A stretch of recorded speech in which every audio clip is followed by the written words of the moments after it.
Hey, y'all. This is Aloe Blacc, and you're watching Fader TV.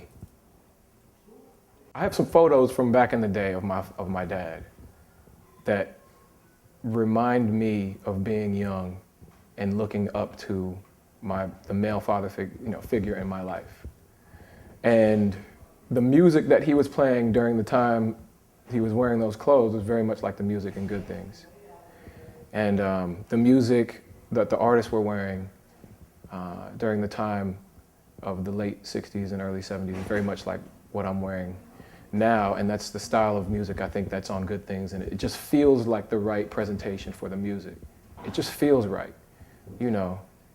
And they say when in Rome, do as the Romans do, so I'm roaming in the territory of soul and classic soul. So I kind of like to feel that fit, you know. Some of the outfits I style myself. Some of them I style with the help of a company called Via Davia basically in Baldwin Hills in Los Angeles. And you know, the people who are fitting me have a history with music, like family members who are in music. One of them has an auntie that was married to Marvin Gaye. Like these stylists are very aware, and they listen to only really good music too. I remember my first fitting, they were listening to a radio station that was built upon Minnie Riperton's music, and that was, wow, it was a good moment, because when I walked in, considering the kind of clothes I was looking for, the music just fit right. This jacket actually is a Lemaire jacket. You can't just get this anywhere. It's one of a kind, made by, Christian Lemaire, who is actually a fashion designer for Lacoste, and he has his own line of stuff. But was lucky enough to get some boots. I remember my dad had some boots. I showed up to his house the other day in my my mod boots, my Beetle boots, and he was like, "Oh, those look like the ones I used to have." I said, "I know." I said, "I found the right pair, man." So.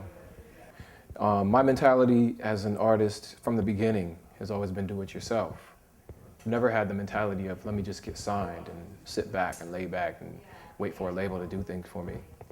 I've been releasing music since I was in high school, and recording the music myself, mixing it myself, driving the DAT tape or the master or whatever to the manufacturer, the cassette manufacturer, the CD manufacturer, the vinyl manufacturer, going through the pricing, saving up the money myself, paying for it, doing the artwork myself, designing in Photoshop, having to learn Quark Express. I still don't really have a handle on Illustrator yet, but I will one day.